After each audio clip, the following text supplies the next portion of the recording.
lyk ek goed nie, ou. Is jy okay? I'm alright, don't panic. Just had a bit of a heavy night. Heavy night's bietjie gevaarlik as jy 'n vliegtuig klim. Lawrence Stein, aangename kennis. Michael Dodds, hi. Sorry for looking so wrecked. En jy is? Jean Creer. We're in the army now. Oh! Sorry.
Ek is almal se pel.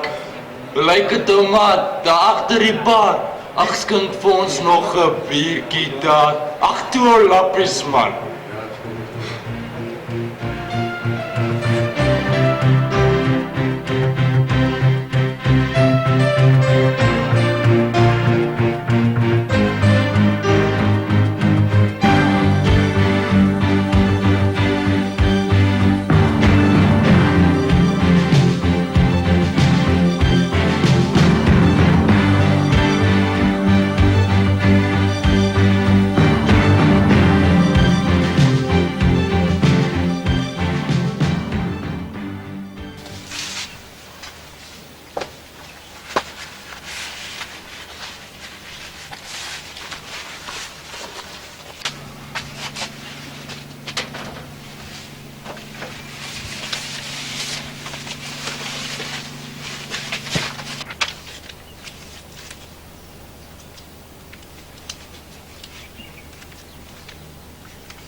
Liewe ma en pa, ek is bly om te hoor dat alles nog goed gaan.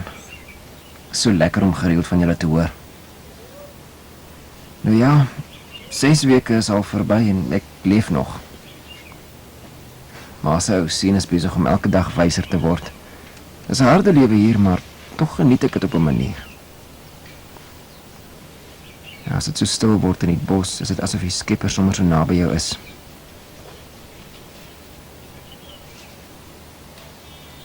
Party ouens sukkel egter om hier aan te pas. Ek dink Michael mis sy meisie baie, en ek glo nie hy hoor iets van haar nie. Hy is besig om hom heeltemal te onttrek van almal. Deesdae praat hy nog net met my en Lawrence. Hy vertrek môre op sy 14 dae pas. Dis alwaarvoor hy nog leef. En Lawrence? Arme Lawrence. Het lyk of probleme hom volg waar hy ook al gaan. En met sy huwelik gaan dit ook nie veel beter nie. Sy vrou het baie probleme by die huis en hy voel so magteloos so ver van haar af. Ag nee, lagties man. Dis my bierduim.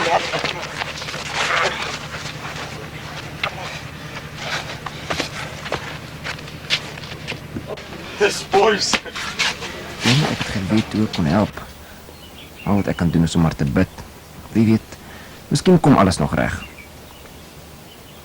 Julle moet mooi kyk na julleself en skryf sommer gou weer. Liefde groete, Eugene. Kom, alles by my ass!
Van hoe lang gaan dit nog aanhou?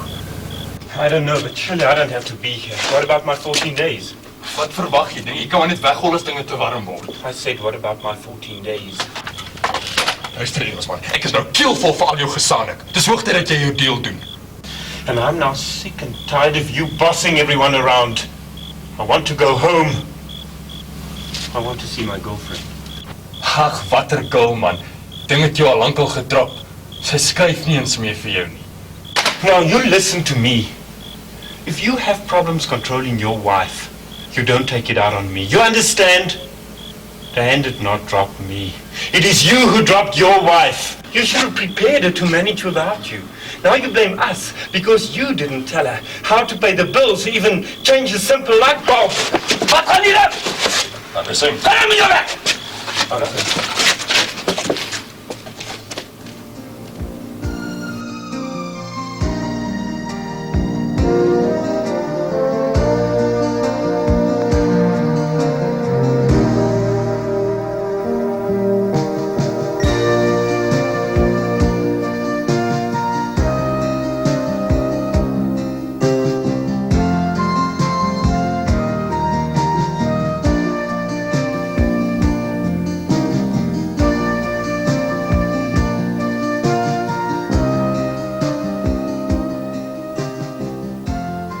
Hoe kon jy ons net so los? It is you who dropped your wife.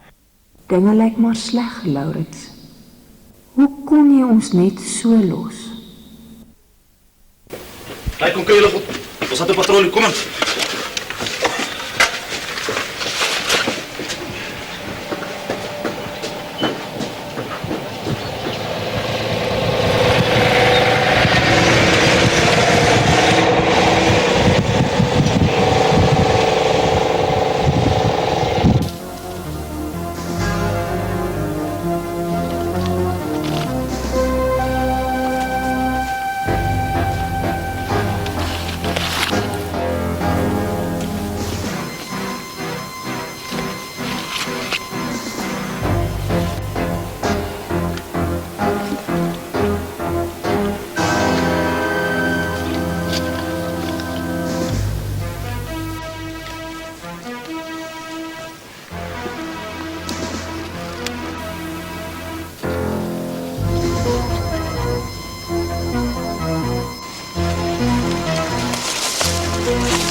Dinge lyk maar sleg, Laurens. En ek kan nie meer so aangaan nie. Hoe kon jy ons net so los? Hoe kon jy ons net so los? Hoe kon jy ons net so los? Hey lappies, geef ons nog 'n bier daar op, Pel. Ag nee man, ek dink jy het genoeg gehad. Môre klaar jy weer kopseer. Praat jy dan nou, lappies man? Ek dog ons 2 spelle. Wat sal een ou biertjie nou saak maak? Ja, okay, dis jou laaste een.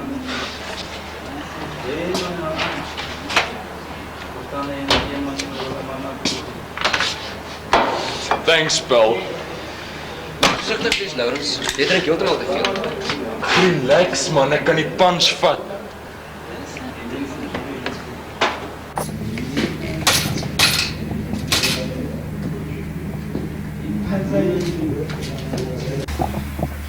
Sê ek dan nie meer lief nie.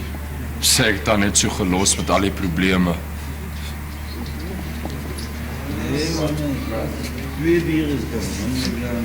Hoekom gaan praat jy nie bietjie met die kapelaan nie? Doen die boot as redelik ou. Ek is seker hy sal verstaan. Ja, sure. Ses man. Binne, Môre doen nie. Laurens. Sit gerus man. Dankie doen nie. Ek verstaan net so, jy vind van 'n probleem, Laurens. Ja, doen nie. Sien, dis my vrou, sy sukkel so op haar eie. Dinge by die huis. Ja, doen nie. Onder andere. Ja, jou vrou weet nie wat rekening om te betaal nie. En kind bly siek word. Ag, en dit voel sommer net vir haar of sy van haar kop afraak. Al oplossing sou wees is dat ons jou huis toe stuur, is ek reg? Ja, doen nie. Jy weet, Laurens, jy is seker nie die eerste persoon wat so voel nie. En jou vrou sal ook nie die laaste een wees wat so voel nie. Sê my, het julle ooit gesels oor die dag wat jy sou weggaan? Nee, doen nie. Laurens, jou vrou moet nou tydelik die rol van die man oorneem terwyl jy nie by die huis is nie. Ek sou voorstel dat jy miskien na haar sou skryf en dan aan haar vertel die dinge wat jy as man so gewoond was om te doen. Bring haar op hoogte van die geldsake, man. En dan kan jy miskien selfs 'n vriend vra om so 'n oogie oor haar en die kind te hou. Ek dink regtig nog nie dis te laat om dinge reg te ruk nie, hoor. Maar dit is ook nog nie te laat om my huis toe te stuur nie, doen nie. Dit is al oplossing. Jy weet tog, dis onmoontlik.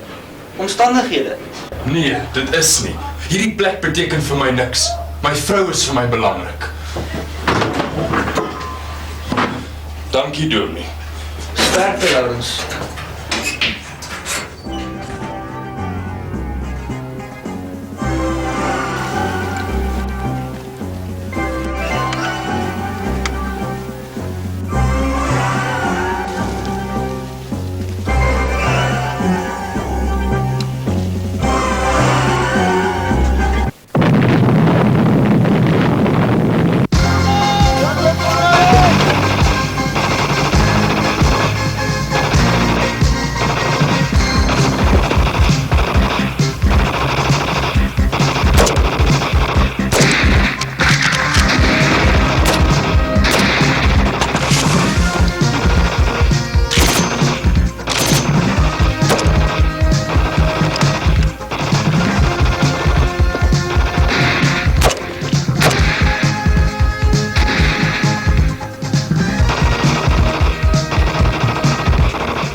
Yes, Mike.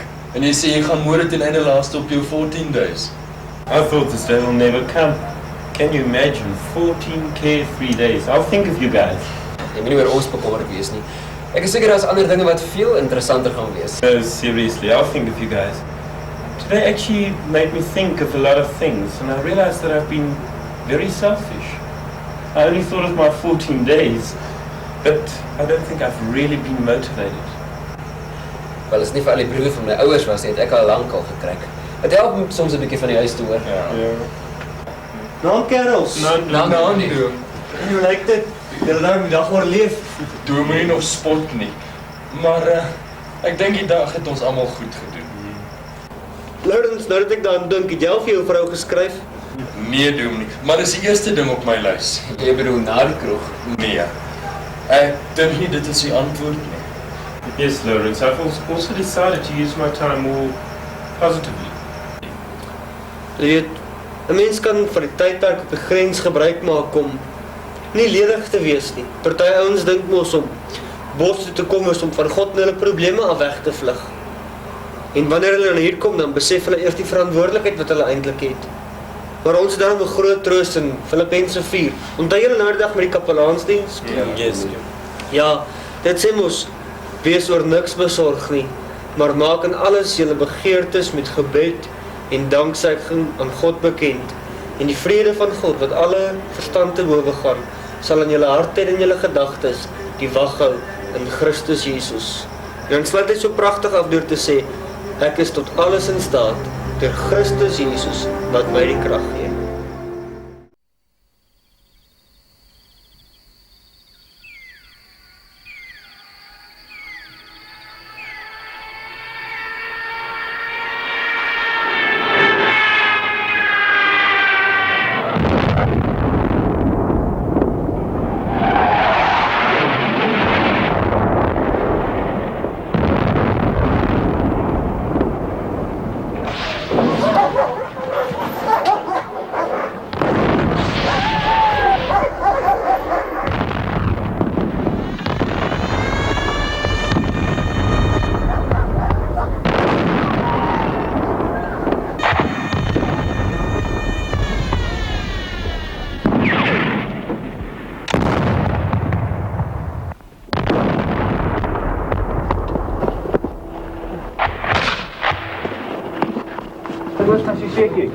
Net die noord van die pad opgestoot. Dit dan is raai mortiere wat daar waar geplot is, so oor van die pad.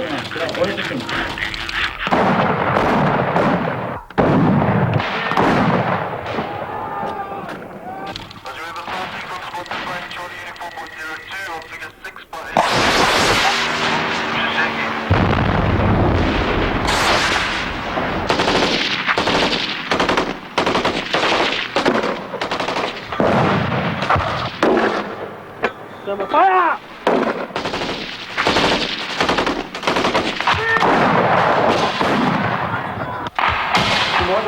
Where we thought the motors are. There are motors there. You know the place? Yes, Commandant.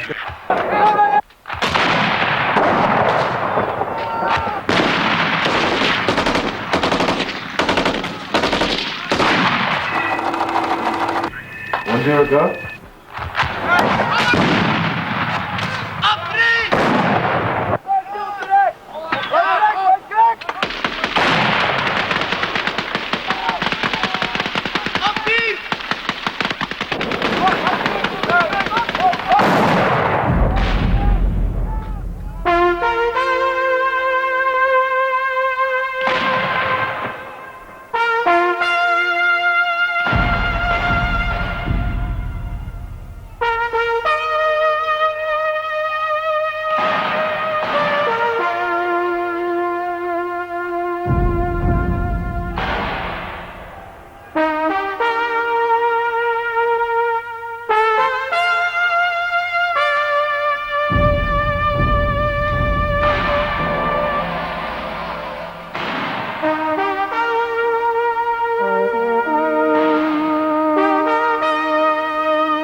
troops are part of that war. So are these helicopters, for one couldn't fight without the other.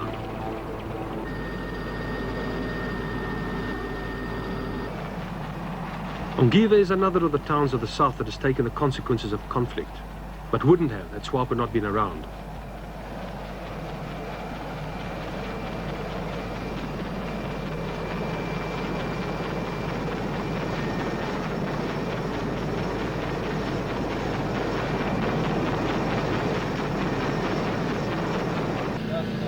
The nature of war has changed as well in this kind of operation.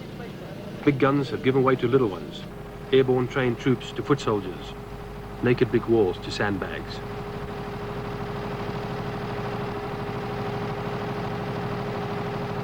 You take your own power into a region depleted of just about everything.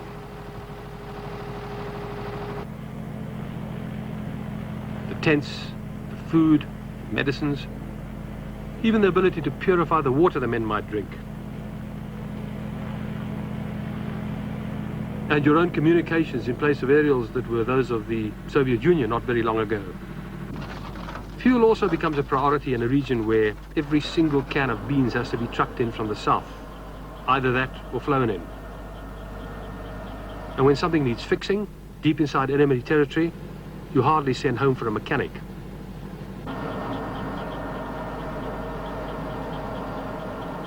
On the occasional sortie by South African forces into South Angola, they need to take bases like these that were formerly held by SWAPO.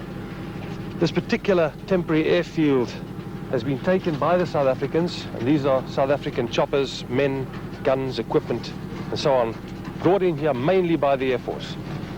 These helicopters, these men over here with the fuel, are playing a crucial supply role. Without them, this operation would be nil. Well within the periphery of SWAPO's ambit in South Angola, any eventuality needs to be catered for. And it is.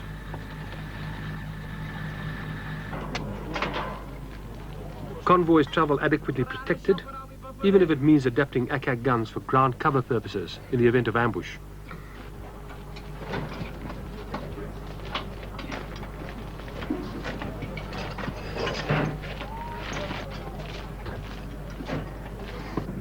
For the air crew, it's a war of another dimension altogether.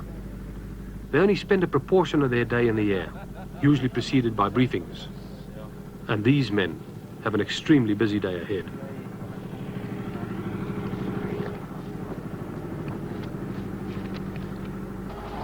Captain Neil Ellis tells of a busy day of his own recently when over 200 terrorists were killed. Well, from previous intelligence gathered by the normal means, we had heard that there was a camp in the area. And 2 days before the actual main attack, we had found, just normal troops doing patrols had come across a platoon of tours, plus minus, well, there was 21 people. And contact ensued, and of course we engaged them, and we managed to get the whole lot. With the result is You killed them all? No, we captured 1 or 2. Now, how long did this whole battle last, involving ground forces and yourselves? Well, contact started at 8 o'clock in the morning, and it carried on, well, the final, when we pulled out of the area, must have been about 4 o'clock. But it was very difficult terrain because they had sighted their camp in such an area, and we had so few troops. I didn't want to take it too quickly in case we got more losses than we had. As it was, we had 3 dead on our own side. And so it took a long time. We took it very slowly, and we tried to get as many people as possible. Did the choppers come under any fire? We had quite a lot of fire directed against us. Small arms fire. Right in the beginning, we had a couple of SAMs shot at us. SAM missiles? SAM missiles. I had 2 shot at me, and my wingman, Captain Angelo Moranta, he had 1 shot at him. The ground troops said they saw another 1 shot at us, but I never saw it. And then there were RPGs, normal RPG. Fired at you people? Yeah, quite a few of them, and then plus the normal small arms machine gun fire. Were there any Air Force losses at all? No, we had no losses, none at all. Any battle means backup, and here the Air Force comes into its own, whether bringing in communication spares for an armoured column headed north, or just flying in the fuel to accomplish those extra few hundred kilometres. And it's at times like this that a spare capacitator or diode can be vital to the success of a venture, or a drum of fuel for an alouette stranded in the interior. Then even a captured Russian Gaz truck can help lighten the load. On operations, few can afford the privilege of going home at the end of each day. So the op area becomes home, and the men make do. They have no real alternative, even if there is only enough water for one bath a fortnight, and having to share the facility.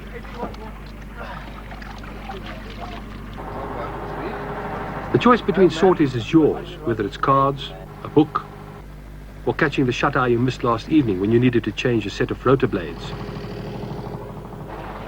The operational area is fairly uniform in its basic accoutrements, whether in Angola or back at base not far from the hostile territory. For the Air Force, it revolves around planes, though each group of flyers have their own concept of wings and what they mean. Major Denzel White explains.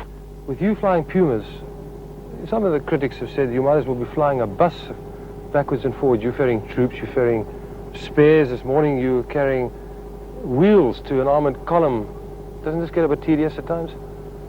Not really. In a way, we certainly are. We're battlefield support aircraft and we're flying people back and forth. But at the same time, we're also flying people into contact areas. You know, in many of these interviews, the word fear has run like a thread throughout the emotions, the thoughts of many of the individuals that are flying. Is it not possible that you people could end up needing fear in regular doses? It's a pretty provocative question, but I mean, maybe I'm wrong, maybe I'm not. Yeah, I think fear is perhaps inversely proportional to the knowledge that one has of a task. For instance, if we were flying and I got shot in the leg and I said to you, you take over the helicopter, your only chance of living is you getting us back safely. You would immediately have a sensation of fear because you're out of your depth, you're in a strange environment. Now, while we're sitting in the cockpit and we have everything under control, or seemingly under control, I don't think fear comes into it. It's more competence and training. But obviously there is a measure of excitement that... Have you ever been shot down? I have been shot down on occasions. More than once? More than once. Have you ever been wounded? No. So you are probably more fortunate than some of your colleagues? Most definitely more fortunate than some. What does your wife think of this? I think the wives on the whole have a fairly raw deal because they kept out of the picture, you know, as opposed to the 8 to 5 businessman. He comes home and he discusses what he's done that day at work. For an Air Force pilot to come back home and say, well, we killed 52 today and captured 7. It's not really sundowner type conversation. So I think they're kept in the dark, and being kept in the dark is obviously a worry to them. They're not too sure exactly where you are or what you're doing all the time. When you get back from an operation like this, does it preclude you from mixing socially? Maybe a silly question, but does it preclude you from mixing socially with anybody but Air Force personnel? Can you slot yourself into society as it is in Johannesburg or Durban or Cape Town? Oh yes, I think so. I like to feel that I'm socially acceptable to my next door neighbours and we all get on very well and so on. Nevertheless, there is an affinity to your comrades, the people that you work with. Because of the nature of our work, there are certain things that we can only discuss amongst ourselves. Obviously it doesn't go any further. And as such, there is certainly an affinity for initially your squadron and then in a broader spectrum the Air Force and Defence Force. How do you see this type of work evolving over the next 3 or 4 years? Were this war to go on the way it's going on now? That's a very difficult question. It's. Don't you think the enemy would gain the measure of our capability and perhaps counter it? I think wars are not won on battlefields. It's the politicians that will have to solve our problem. From a military point of view, we're capable of containing the war at this stage. You've been doing it for 16, 17 years now. For several years. But it's certainly, I don't think any war of this nature will be decided on a battlefield. It will have to be a political settlement. Or Rhodesia is a case in point. Or was. Was. Any war brings casualties in its wake. The mother's sons who need help at crucial moments. And many's the man that has breathed his personal but extremely evocative silent prayer when he's caught the first hint of incoming chattering rotor blades. They never had Pumas in Rhodesia's war, nor did the Portuguese have them when they fought in Angola and Mozambique. Thank God we do, for whirlybirds certainly save people. At least one precariously balanced life was saved here. Not everyone involved in the war up north is associated with direct action, although judging by some of the anecdotes concerning these Dakotas, they could be. One of these old birds, the first DC-3s were built more than 40 years ago, lost part of its wing landing on a bush strip. The flight engineer taped up the exposed struts and the aircraft made it back to base.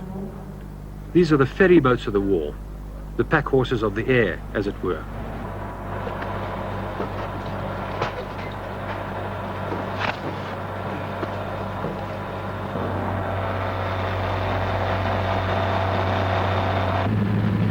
But even Dakotas must take certain precautions, especially in a region where the enemy sports the latest version of Soviet anti-aircraft missiles. All flying is done at treetop level, just one more survival condition in the harassment of confrontation. These men go in and out of some of the remotest airstrips on the African continent, and the soldiers on the ground bless them that they do, for they bring the next most precious thing from home, mail.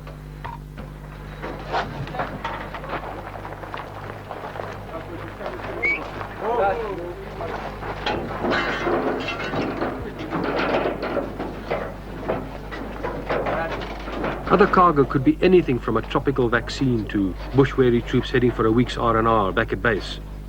As the old saying goes, if it'll fit, the Dakota will take it. The rum run, as it's termed, has become an institution on the border. Though flying at treetop height is someone else's thrill, certainly not mine. Ever since a spate of rebel wars were first initiated to the north of us in the early 60s, in Algeria, Angola, Rhodesia and elsewhere, the Alouette helicopter has provided a backdrop of mobility in the air. In the past 20 years, tens of thousands of real or imagined insurgents must have been killed by these tiny aircraft. Many of them flying not very much faster than 100 kilometers an hour, and often regarded by their uninformed critics as airborne tickets to disaster. In the modern period, no other helicopter in the West has had such an illustrious career, with a single exception perhaps of the American Huey Cobra, which first made its mark in Vietnam. The Alouette 3 is a remarkable bird of different plumage when compared to any of the others. Its battle score is without par, anywhere.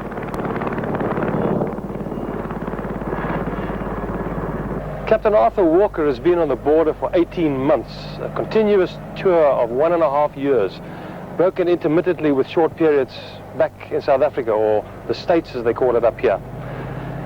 He is a pilot on an Alouette helicopter, and this is his final day on the small craft. When he goes back to the Republic, he converts. So for him, it's a big change. At the moment, he's in Angola. When we finish this little lot, he goes back to Andangwa and then home. You're going to leave a lot of friends behind. That's for sure. And you have left a few friends behind permanently, I believe. Yes. Yes, it's been very sad. Now, I'd like to talk about the particular operation in which you were awarded the Honoris Crux in gold with bar, which, roughly speaking, is, in British terms, would be equivalent to a double VC almost. It's a bit presumptuous, but I mean, it's regarded as that by your colleagues, although you don't talk about it very easily. A little bit has been written about this particular operation. What is still in doubt is how you managed to bring your plane down, look for your buddies, and then move away from your aircraft and contain a group of terrorists with a gun, the single gun that you were carrying at the time. Don't you regard this as a remarkably lucky episode? I mean, you could have easily been slotted as they were. Well, as far as I'm concerned, it was a total miracle. I can't understand how I got out of it in one piece. It's not even a wound. It is totally a miracle. How long did this whole episode take place? I was probably on the ground for about 5 minutes. And they must have been aware that when you ran back to your chopper that you could make your escape, and they didn't press the attack. Possibly. Although, as I said, at this stage, I just can't understand why they didn't advance while we were trying to get airborne. If I can come to something of a more personal nature, most days in the operation area, you have a contact of one nature or another. After 18 months, how has this affected you personally? I feel possibly I've got a little bit hardened to the type of life that you have. It's a big adaptation to live in the bush all the time and under very severe circumstances sometimes. But I feel the actual job itself, the contact, that's what we're here for. Even although you've had about as many close shaves as any other man that I know, any other 3 men that I know. Well, it's part of the fun. Coming back to the men that you fight with, some of these fellows have bent under a bit of stress from time to time. Is this a personal thing that happens to some people? Others are harder than some? What did you say? I think this term bent, I think is a development of fear. And it's all relative to an individual. What he feels is fear in himself. Now, to all of us, we feel we're doing a job, we're trained to do a job, we got superior weaponry. So you don't generally feel fear as such, because you know that you're far superior to the terrorist on the ground there. And you feel that your job there is just to go out and kill him. And there's no fear that what he's going to do back to you. And fear does reach some people eventually if they go at it long enough. Long enough, and depending on the circumstances of what would cause it in himself. Okay, now, talking about you and your fear, you've come under very heavy anti-aircraft fire at times. When you wake up the next morning, hasn't this worried you during the night? Don't you sleep uneasily? Haven't you had to get over this hurdle again? No, not at all. Generally not. I think after my experience at the end of December last year, it was the first time, I think, in my life where I've actually realized, well, now I'm going to die. And it wasn't very pleasant. And I think that is now for the first time in my life where I've genuinely felt scared, and that worried me afterwards. Well, I think if you didn't feel that way, you wouldn't be regarded as human. That's quite true. And if this sort of conflict was ever to extend to the borders of South Africa proper, are there any lessons that we've learnt? Well, I think we've learnt the greatest lesson is that most of our South African Defence Forces got actual combat experience. And this now goes straight into South Africa. And heaven help anybody who takes us on. Often when the South African forces hit enemy bases in South Angola like this one, they come upon a variety of weapon systems. This particular gun is Russian, 23mm bullet fired at high speed, nicknamed the ZSU 2324. It has a cyclic rate of almost 1,000 rounds a minute, which is awesome by World War II standards. Of course, you don't fire them all at the same time. You fire them in bursts, and fighter pilots and helicopter pilots maintain it's a very efficient weapon indeed. Some South African specialists fired this one for us at the captured base. There is little that commentary can add to the display. And that was firing one barrel only. Observe.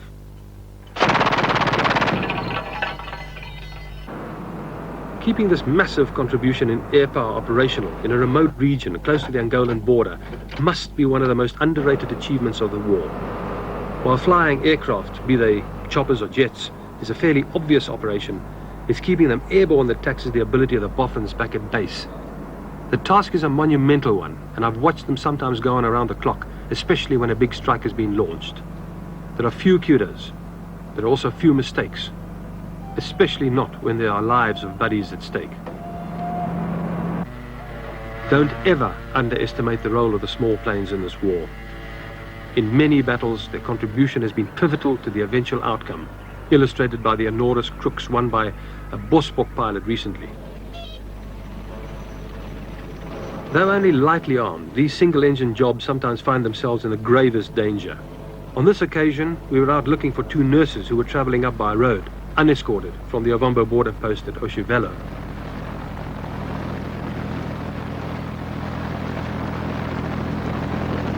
It was sunset before we found them. The dirty work of searching at treetop level was left to these boys, whose job is at most times thankless and often dangerous. But I still have to hear one of them complain. The big guns also have a job to do in a hostile area, although their role is worthy of a television program on its own. I've been thankful often enough for the uncomfortable bucket seat of a C-160 that has taken me out of remote postings. A really dedicated bunch of professionals.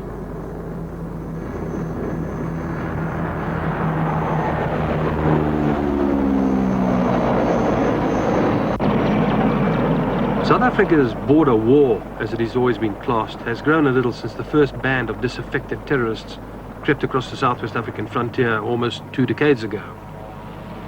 Now, SWAPO, with the help of her radical allies, matches fire with fire, and often it needs sophisticated jet fighters or bomber aircraft, such as these Mirages, all of them capable of an airspeed of Mach 2, to make an impact against Soviet anti-aircraft missile systems and defenses. The giving, and the taking for that matter, can be tough going because no one is pulling punches. Not when it's a question of survival that is at issue. The weapon systems are basic. Some might even be similar to those brought into action during the last war. It's the delivery system that has really changed, which is to be expected when a single Russian anti-aircraft battery like that used recently in Beirut is equivalent to the firepower provided by 15 similar systems during the 1940s. And here I'm not talking of guided missiles. The men fly these machines, but it's electronics that operate them. Extremely sophisticated devices of destruction that would awe those veterans of an earlier generation if they knew the whole story.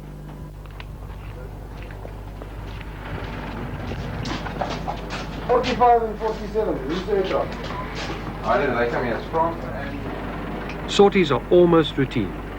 Almost, except that when these youngsters go in after SWAPO concentrations, it's for real. There are no half measures, either in the preparation for flight or in the execution of a task. For this is a real war, sporadic at times, granted, even intense on occasion in firepower and men, but never lackadaisical, especially where there is a jet fighter capable of flying at twice the speed of sound, with a payload of several tons of high explosives at risk. You can look for tension on the faces and probably won't find it. These men are trained like none other in the Defence Force, the pick of the bunch, in whose hands ultimately might rest the future of any war in which this country lands itself.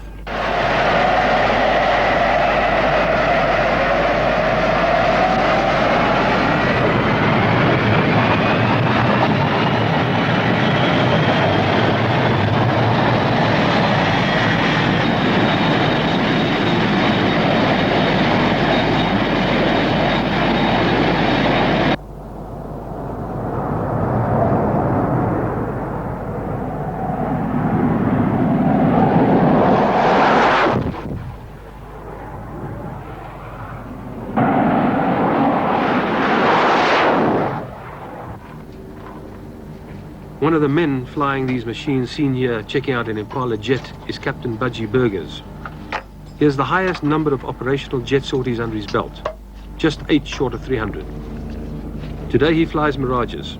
I asked him how often he came under fire. Approximately 70% of the sorties that I have flown have been sorties, or we could say hot sorties, yes. And what sort of action would you encounter? Most of the time it would be a small arms fire from attacking vehicles or attacking small groups of terrorists if you do happen to see them in the bush, which is not all the time very easy. Obviously you're flying at 350 to 400 knots, and at that speed, in the thick African jungle that we encounter in the operational area, it's very difficult to see them, but sometimes you are lucky, and they of course don't hesitate but to shoot at you. So the incoming fire that you take is relatively light then? Relatively light on that sort of a reconnaissance mission. But on missions that I have flown before, I have encountered exceptionally heavy ACAC. Can you illustrate this for me? Certainly, ACAC in the form of 23mm, 35mm, 57mm ACAC. How does this compare with World War II, for argument's sake? A raid on Dresden or one of the... Well, I would imagine, obviously I never flew those days, but I will imagine that it must be reasonably heavy because some of the towns that we have attacked in recent months. That's where the SWAPO concentrations? That's where the SWAPO concentrations have had up to 60 ACAC sites.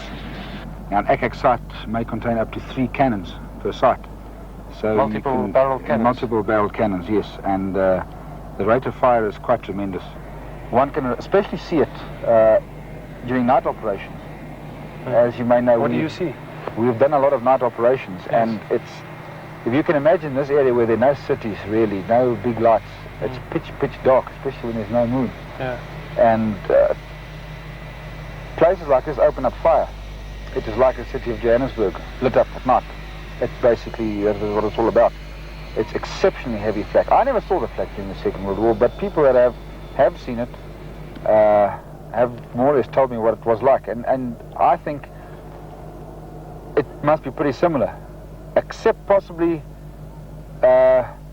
more decentralized during the Second World War, whereas here, in this situation, it's centralized. It's concentrated in one small area. And of course you've got missiles as well. And the thing is, we have missiles. You know, we fly in an area where a missile capability of 60,000 feet is par for the course, where a missile can be fired at you 20 miles away. They didn't have that sort of thing in the Second World War.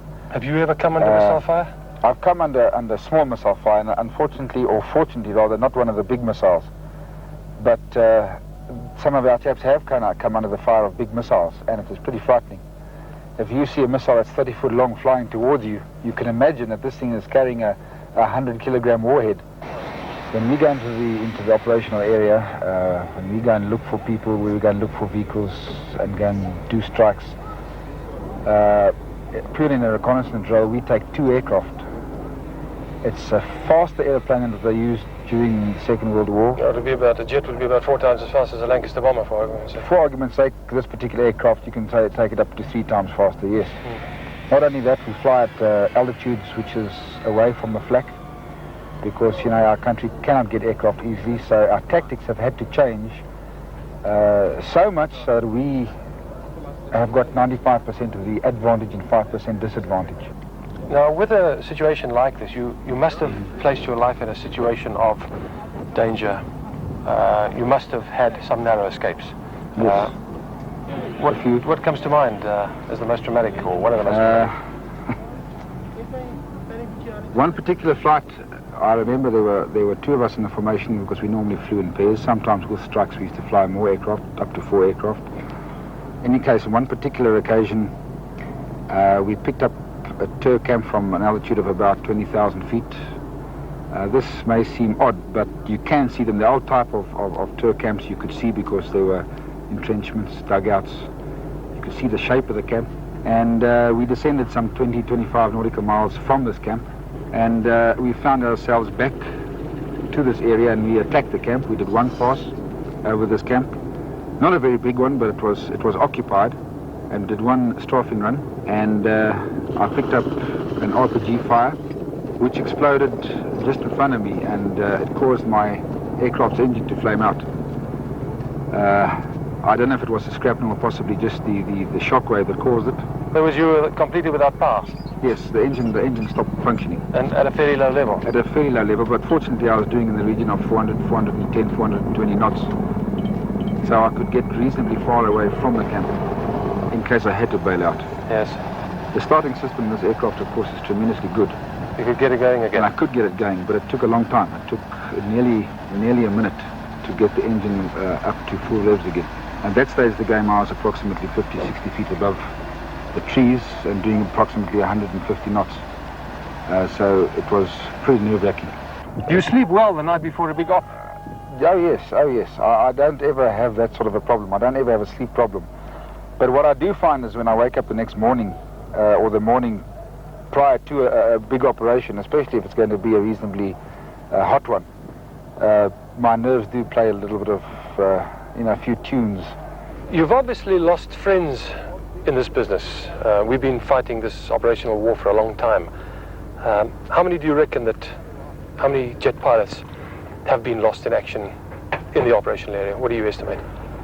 There must be about half a dozen of us, Impala pilots that is. We have lost 1 other guy, or 1 other aircraft's crew, and that was a Canberra crew that went down some years ago. You must be able to remember that. Yes, indeed. Other than that, one of the people that we have lost was a very good friend of mine, one of the pioneers of this Impala Bush War, as one, if I may say that. That was Gene Kotzer? That was Gene Kotzer, yes. He died a very short time ago. Yes, he died about a month ago, and it was a terrible shock to my system. It was a terrible shock to my outlook on the warfare, on the war rather. It affected me quite a lot. Did it affect your flying? Wouldn't put it that way, no. I don't think it would affect my flying as such, but it certainly affected me morally. It's not nice when a person loses a very dear friend.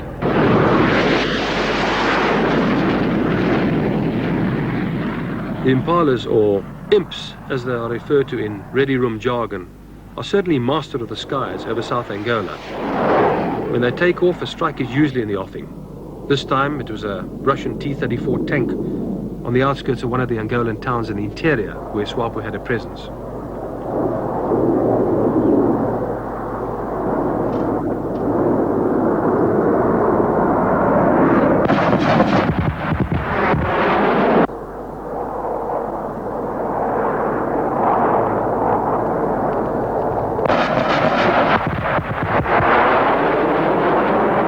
You went in conditions of almost total darkness and you knocked out an enemy truck.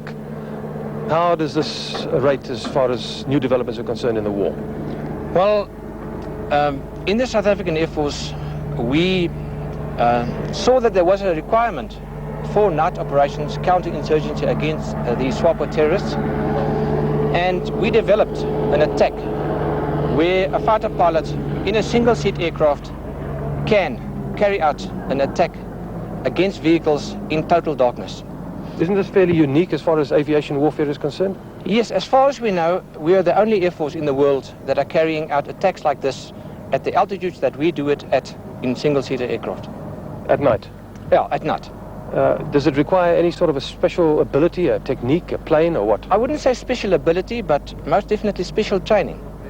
And a thorough belief in that training and in your equipment and in the instruments of the aircraft, because the whole attack is carried out completely and solely by reference to instruments. But here is the real sting in the tail. 277 is ready and standing by.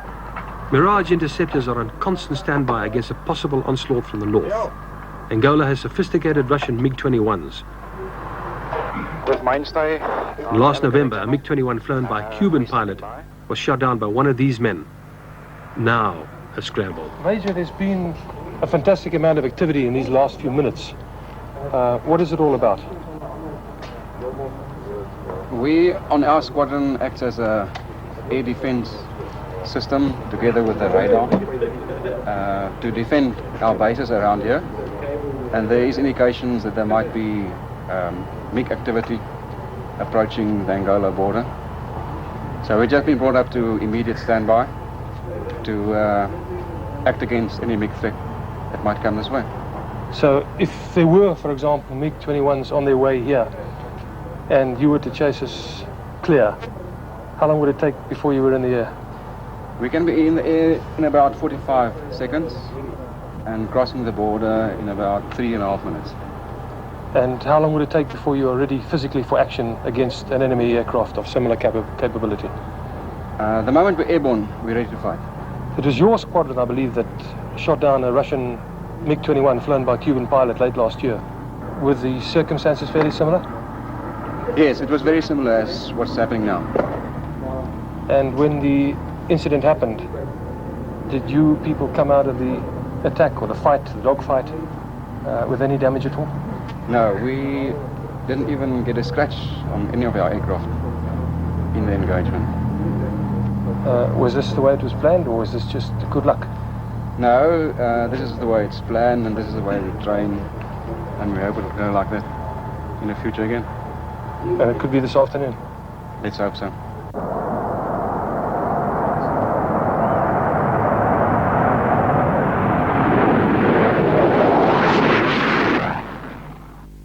And this is the actual footage of that interception. A MiG-21 destroyed by a South African Mirage. The Cuban pilot bailed out.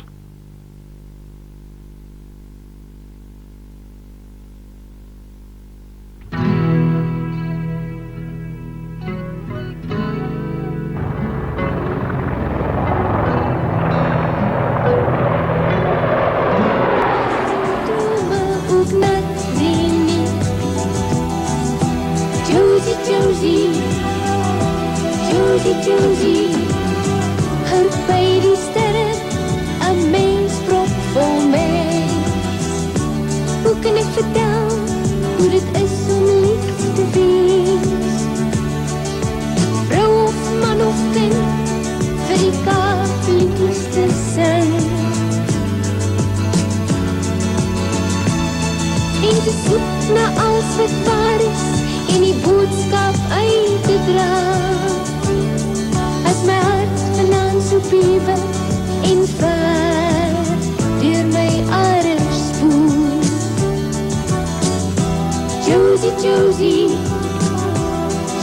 Josie, moenie laat jou drome ook nat reën nie.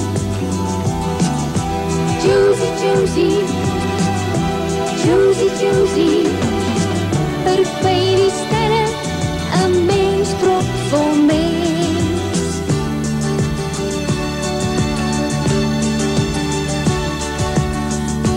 Hoe kan ek vertel wat dit is wat ek kan glo?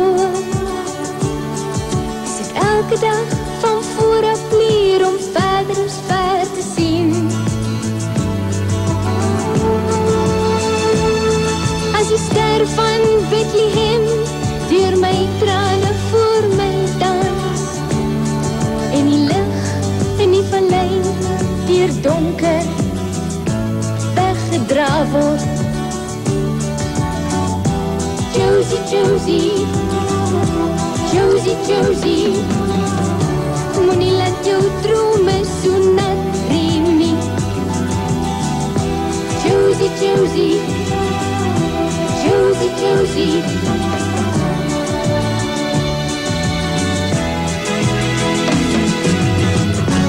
Josie, Josie, Josie, Josie, moenie laat jou drome nat reën nie. Josie, Josie, Josie, Josie, verby die sterre, 'n mens prop vol mens. Josie, Josie. The fighting in southwest Africa, Namibia continues to intensify, and latest reports say SWAPO insurgents are now being supported by tanks. A total of 259 SWAPO infiltrators have now been killed. The number of police and security force members killed in the fighting stands at 27. Several SWAPO groups are reported to have crossed the main road between Oshivelo and Oshakati, and a convoy system is in operation along the entire route between Oshivelo and Ruacana. Fierce clashes have taken place in the area around Okanjera and in the central part of Ovambo around Itali. A major contact continued today in the vicinity of Inhana, where Impala aircraft were called in yesterday to support the police and security forces. There are still no indications that the SWAPO fighters are turning back to Angola. Estimates of SWAPO strength were given at a media briefing today. They started at about 1,200 on Monday, and then the other infiltrations, as we've shown to you, and at the moment we estimate them at 1,500. But you know SWAPO's organization, you will also know that they've got conventional forces. They've got 4 battalions that operated in the southern parts of Angola. It was mixed battalions between FAPLA and the Cubans. And it's a conventional battalions. And then, of course, the SWAPO first mechanized brigade, as they call it, are still in Angola. Quantities of captured weapons and equipment were shown to newsmen at Oshakati today. At least 8 SWAPO members have been apprehended so far.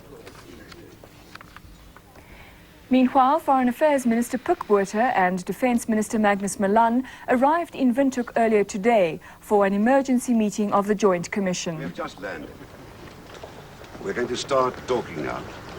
And I cannot say beforehand what will be achieved. So, that's it. But does your ultimatum to the UN still stand, Mr. Botha? I've never issued an ultimatum to anyone. Op donderdagnacht 14 Junie 1990 is die Miller gesin wat met Leseilig langs die Mosambiekse kus gestrand het, met landgenote aan boord van die SAS Tafelberg herenig. Die taakmag, bestaande uit die Tafelberg en aanvalsvaartuie Kobe Koetsee en die P1569 het op 6 Junie vanaf Durban saamgevaar. Die taakgroep wat die Miller se vrylating sou bewerkstellig het uit elemente van al 4 weermagsdele bestaan, asook verteenwoordigers van die Departement van Buitelandse Sake. Die taakgroep bevelvoerder was kaptein Massey Hicks. Binne weermagsverband was dit dan die vloot met sy verteenwoordigers, die lugmag van wie 'n eskader helikopters sou betrokke wees, spesiale taakmag van die leer, as ook mediese spanne van die mediese dienste wat die hoofakteurs by die uitvoering van hierdie operasie sou wees. Baie grondwerk moes vooraf deur die departement buitelandse sake gedoen word. 4 lede van die departement was aan boord onder bevel van die hoof van die Mosambiek-lesenaar, meneer Piet Goosen. Ek dink die grootste onsekerheid nadat daar by die vloot hoofkwartier in beplannings op vergadering gehou was en daar besluit is om die taakmag na die gebied te stuur, was die een groot onsekere faktor op daardie stadium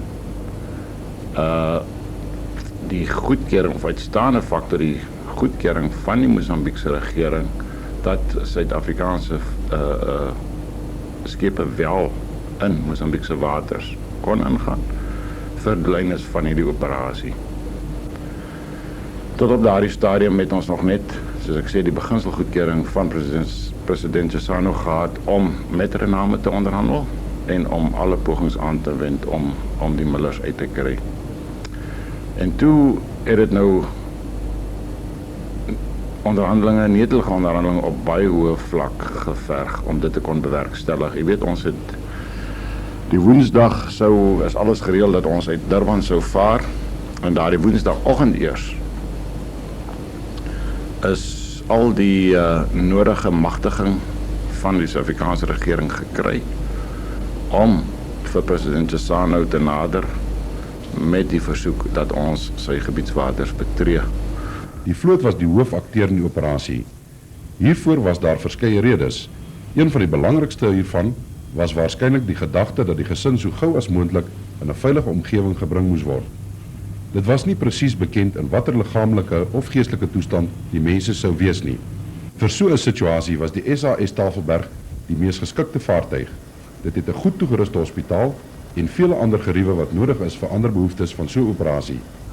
Die skip is ook toegerus met 2 Puma helikopters en 'n verskeidenheid skeepsbote. Die helikopters en die bote was nodig omdat daar aanvanklik onduidelikheid was oor presies hoe en waar die mense opgepik sou word. Nog 'n hoedanigheid van die Tafelberg wat belangrik was vir die operasie is sy lang houtyd ter see. Daar moes voorsiening gemaak word vir moontlike vertragings in die onderhandelings tussen buitelandse sake, Verlede en Renamo. Hierdie vermoë was toe inderdaad ook die redding van die operasie, aangesien daar toe werklik 'n vertraging van byna 'n week ingetree het. Die teenwoordigheid van die aanvalsvaartuie strook met die vloot se beleid dat 'n aanvallingsskip nie sonder beskerming langs 'n vreemde kuslyn mag optree nie. Dit is dan ook die taak van die Tafelberg om hierdie vaartuie gereeld van brandstof en rantsoene te voorsien. Die taakgroep was op 7 Junie naby Maputo, waarheen die helikopters gevlieg het om 3 verteenwoordigers van die Frelimo regering te gaan haal. Ons het namens president de Klerk uitnodiging aan president Chissano gerig om indien hy sou voel 'n verteenwoordiger aan boord die skip te plaas sodat die Mosambiekse regering tevrede gestel kon word dat dit geen koeverte operasie is nie, dat dit 'n oorverte humanitaire operasie is en dat hulle selfs sou kon gewis van die presiese aksie wat geloods word. En ons het dit gedoen, soos julle sal weet, in die ou agterdog wat daar nog eens die Suid-Afrikaanse regering en by name die weermag bestaan in verband met skynbare hulpverlening aan Renamo. En ons was baie bly dat die president sonder om te aarzel vir ons gesê het, ons sit dit dan. Hy het toe ook opgedra dat 3 van sy Frelimo amptenare aan boord geneem sou word. Wat ons toe dan wel gedoen het, die volgende dag, soos jy weet, per helikopter in Maputo, het ons die 3 verteenwoordigers aan boord die skip geneem. Vanaf Maputo het ons toe gevaar namiddag die 7de na verwysingsposisie Alpha, ongeveer 360 seemyl noord van Maputo en in die omgewing van waar die Millers se seiljag gestrand het. Dit wil sê in die omgewing van Cabo Sebastião, waar ons dan ook die oppik van die familie sou doen. Op 8 Junie was die vaartuig in posisie en is die eerste herwinningspoging aangewend. Dit was weens kommunikasieprobleme met Renamo nie suksesvol nie, maar die moontlikheid is voorsien en die poging is beskou as 'n goeie inoefening. Hierop het 'n vertraging van ongeveer 'n week gevolg. Die tyd is goed gebruik vir oefeninge van verskillende aard. Om 16:35 op donderdag 14 Junie is die bote gelanseer vir die suksesvolle afhandeling van operasie Kashmir. Kontak met Renamo is om 19:00 gemaak. Die familie is voor die keuse gestel of hulle met die bote wou uitvaar of vir 'n helikopter wou wag. Hulle het besluit hulle sien kans vir die bote. Why the decision to use a landing craft for the upliftment as opposed to flying Mr. Muller and his family off? Yeah, they weren't actually landing craft, the ship's boats as such. We had to use them to visually identify the rendezvous position that had just been given to us in time and position. So we had to verify that position first and make sure the family was there before we were prepared to go in. So once the boats got near to the shore and confirmed the presence of the family, and due to the conditions, we decided to let them go in, make contact. In their discussions with the family, then they asked them were they prepared to go in the boats because the helos were also on standby. The family indicated that they didn't have a problem, and we decided that would be the quickest way to get them back to the shore. Die gesin het onder spontane toejuiging van die bemanning aan boord van die verdonkerde Tafelberg gekom, waar hulle deur die bevelvoerder kaptein Harrison ontvang is. Om 2020 toe was die familie aan boord SAS Tafelberg. En ek dink op daardie stadium kan 'n mens sê was Kashmir in hoofsaak suksesvol afgehandel.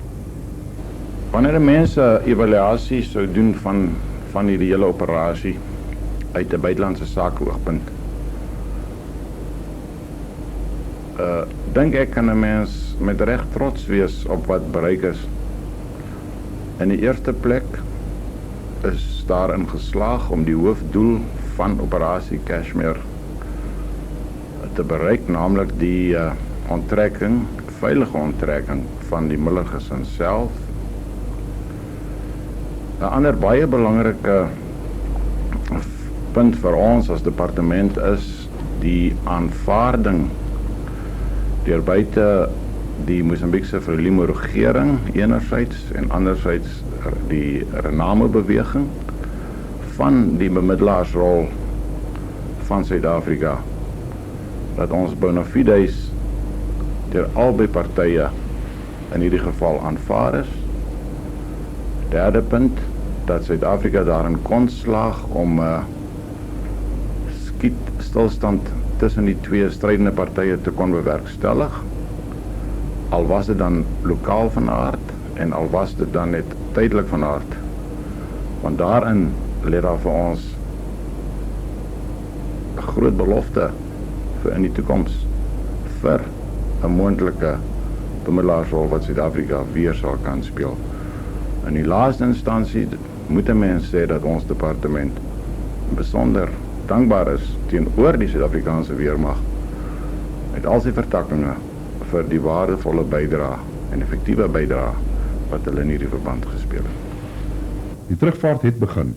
Hierop het 2 dae en 2 nagte gevolg van nabetragting, mediese observasie, nuuskonferensies en sosiale verkeer. We see fit presenting you with a photo of the great ship Tafelberg. As far as we're concerned, it's the biggest and the best ship in our Navy. And at the back it says, presented to the Miller family, from the warrant officers and NCOs of SS Tafelberg and members of the Special Forces and 30 Squadron. And we've all signed back at the back. I would like to, on behalf of my colleagues, John Arthur, to present that to you. Thank you very much. Welcome, man. Thank you. Welcome, sir. We are very, very deeply touched. And you actually couldn't have given us anything nicer. Fabulous. To the next yacht.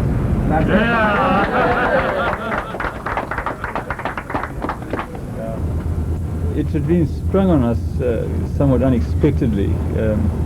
Just to say again, we had this tremendous communication problem with the Renamo people. So we never really were quite sure what was going to happen. we knew we were going to be released, but we had no idea how. We had no idea precisely when.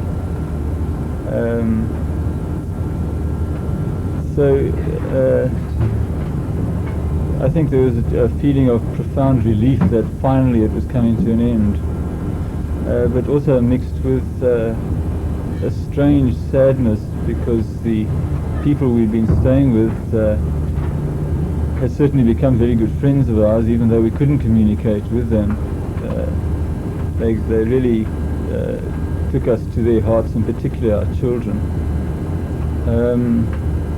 So it was a sad thing to have to say goodbye to them and know that in all likelihood we will never ever again see them, and to know that whereas we were going off into a situation of safety, they were going back into a potential war situation. I think we need to clear this up right at the outset. Renama treated us as honoured guests. They served us hand and foot. They went to extreme lengths to provide for not only our physical needs but for the needs of our children. They built a swing. They commandeered some chain. I think they sent soldiers all the way back to Masinga to get the chain to build the swing. They had 2 of their soldiers permanently pumping up the wheels of a BMX bike. They brought in a dog that had just had puppies for the children's benefit. They gave each child a chicken and some ducks. They brought the donkeys in. They couldn't have been better or kinder. They never lifted a finger. We were never touched or harassed. We were treated probably like royalty. We'd like to thank the South African Navy for what they've laid on for us. I believe this is called the biggest and the best, and we have the latest and the greatest patrolling somewhere alongside, and they really are a super bunch of guys. I think we as a family would like to thank the Department of Foreign Affairs, the Minister of Foreign Affairs and the department and his staff for all that they have done to secure our release. Also would like to thank the International Red Cross who managed to get a message through to us and a message out from us. And finally, I would like to say thanks to all the people who prayed for us. We were very deeply aware of their prayers, and I think to a large extent our safety and the goodwill that we experienced at the hands of Renama is a result of those prayers. Sondag 17 Junie en die kuslyn van Oos-London was in sig. Die aankoms en ontvangs in Oos-London was, om die minste te sê, oorweldigend. Die Millers was vroeg reeds op dek om hulle tuisdorp te sien naderkom. Die eerste verwelkoming was bote wat begin nadervaar het. Die haweloodse boot was eerste en die loods het aan boord gekom.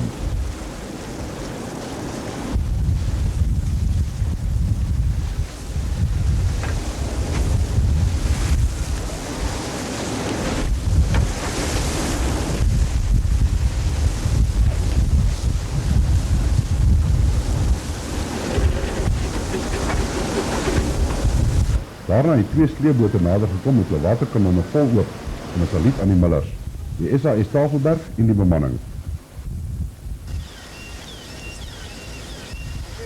Daar duisende mense het die kaaie volgestaan om die Millers terug te verwelkom.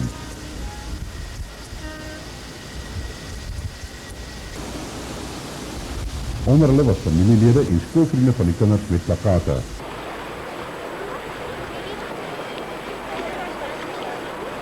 Nadat die Tafelberg vastgemeer het, is die hoof van die vloot, Admiraal Pitter, en die hoof van vloot stafoperaties, Admiraal Stuur, aan boord verwelkom. Hulle is gevolg deur die burgemeester van Oos-London en familielede.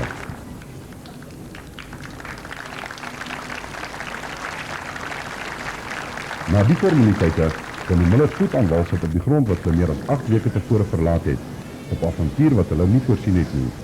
Dit was 'n ervaring wat aan hulle meer opwinding, ontbering en hoogtepunte besorg het as wat baie mense in 'n leeftyd ervaar. Doe maar 'n boede, hy's reg. Kom jy ook sê?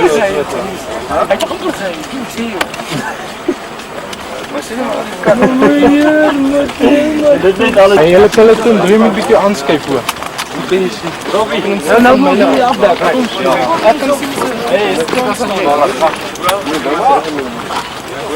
Je hebt het weer. Blijf met je boot dan hier.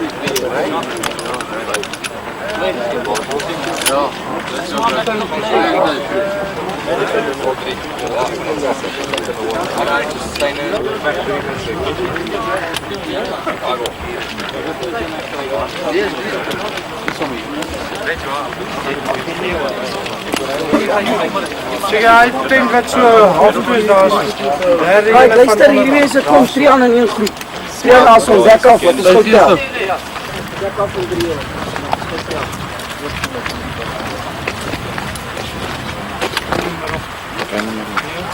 Ik blij dat is. Ja, dat is van mij.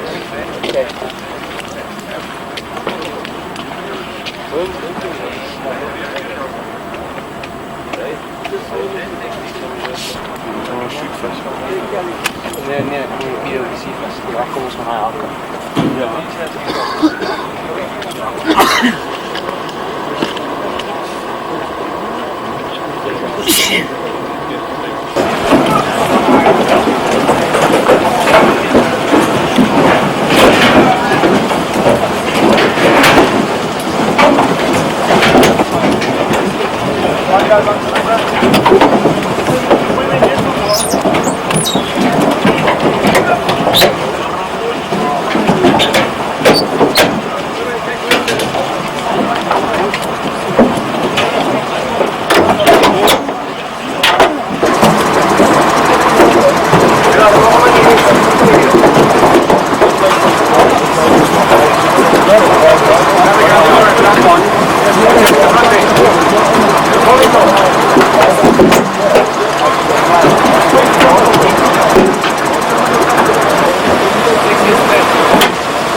Maar we staan nu vast, nog kunnen we heel ander meteen, hè? Wij staan een beetje terug. Elke punt een beetje terug, kom hier voor de weer. Kijk rond, hier is lekker scherp. Wacht net tot jullie ons bij jullie...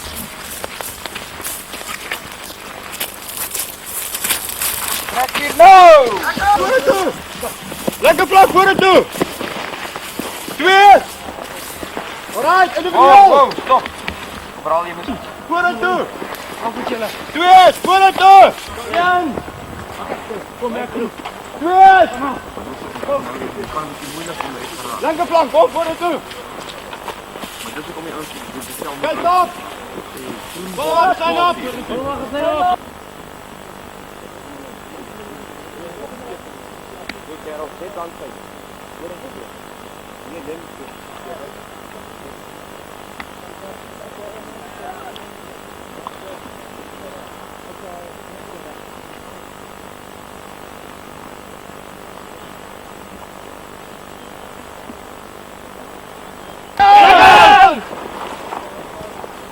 Lekker voor het toe!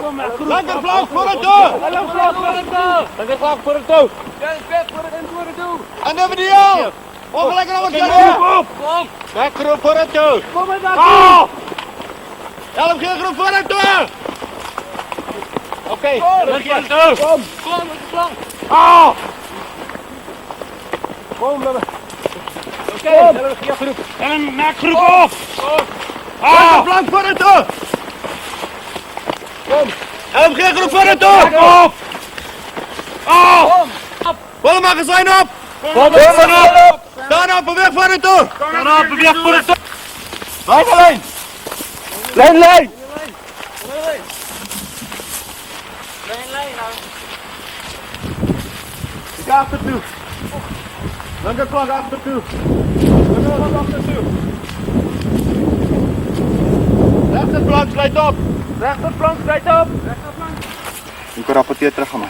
Oké. Mijn groep is bezet hier de baas en stapsgang vlees.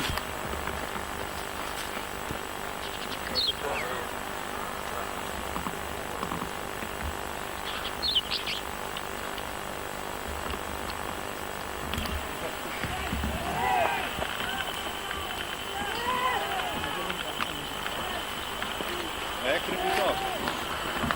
Kom hier naartoe. Allemaal. Terug.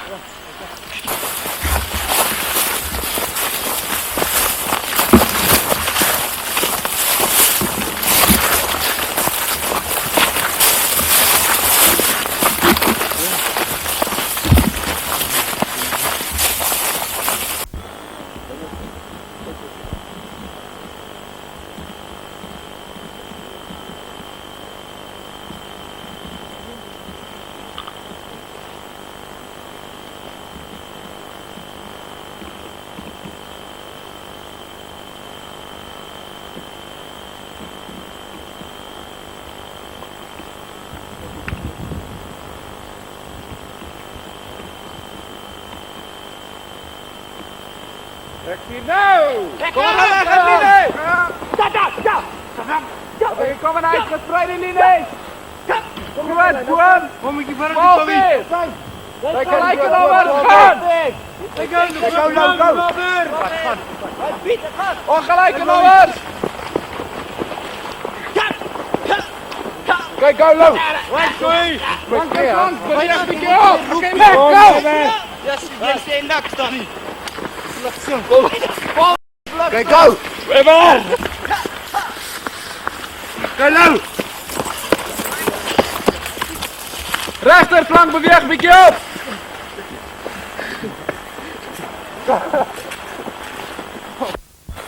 Terug. Net een beetje terug, met een rond op de berg niet komt. Oké, niet? Kom hier dan. Oké, wow. Right, vertel. Probeer ons in de kant. Probeer ons in.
Geteken! Groot drukboom 12-1! Individuele vieren bewegen! Ongelijke nummers! Gaan! Geloof! Go! Go! Go! Go! Kom! Geloof! Go fly! Gaan! Go down! Go! Kom! Kom! Kom! Kom! Kom maar! Laat je gaan! Kom eens op! Kom! Kom maar away! Kom bij! Kom! We gaan gewoon! Directe vlak! Kom! Ga op! Go! Stop it! Oké, maar meneer zegt iets wat mag. En dan, wat hy nou wil afneem, hy wil van die kant af afneem. Die plat julle die dek. Omdat as julle kant af. Okay. So hier is 'n paar blokkies, ek kan hom so kies laat afdoen. Die afdoen van die min of meer 'n blokkie. Okay. As die dekking geslaan het, dan kan jy een of twee van julle rol en dan kan jy die kruip gesloop. Okay. Sommige van julle gaan by jou blokkie dekking staan, hulle moet maar dekking gesloop. Heel moet nou. Hier kan dit doen. Okay. Ja, sommer moet sien waar. Sommer sien by wat die blokkie is. Hier sal voor hom. Zo. Net. Okay. Nie voor hom terug vir my. Ek rol.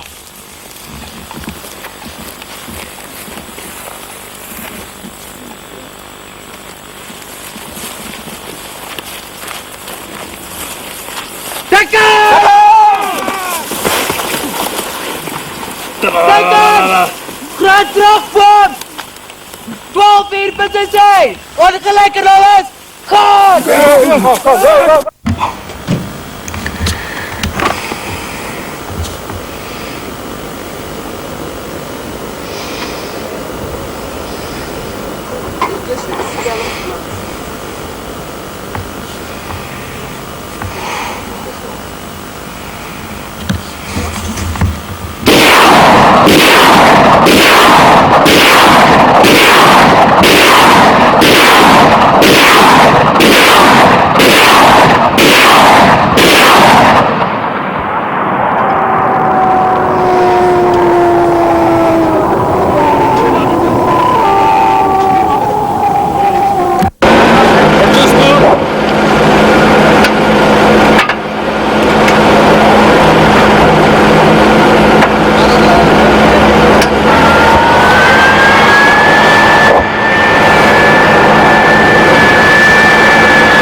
Take off!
Vergeet wat ze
Die Puma helikopters moes ook in die nag werk.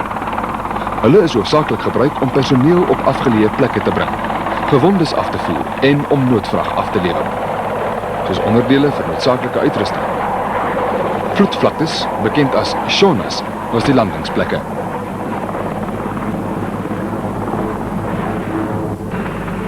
Stofvlaktes is 'n raker beskrywing.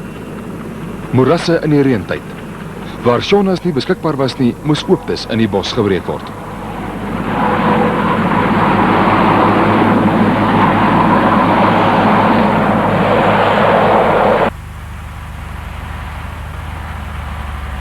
Per pad, as mens dit 'n pad kan noem, is 32 miljoen kilogram vrag van Rondo af na afleweringspunte in Angola vervoer. Dit gee 'n aanduiding van die geweldige logistieke poging wat met so 'n operasie gepaard gaan.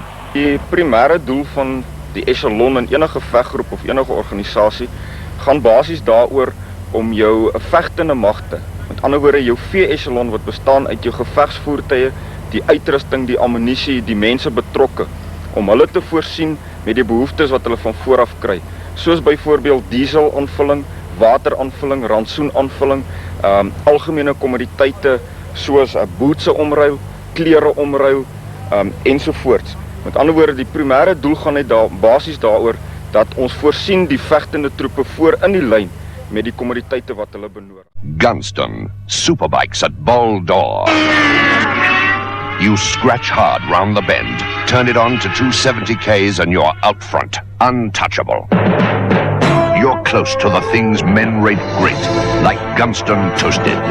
Gunston cigarettes are made from the best tobaccos a man can get, for that rich, rewarding toasted taste. Get closer to flavor with Gunston Toasted.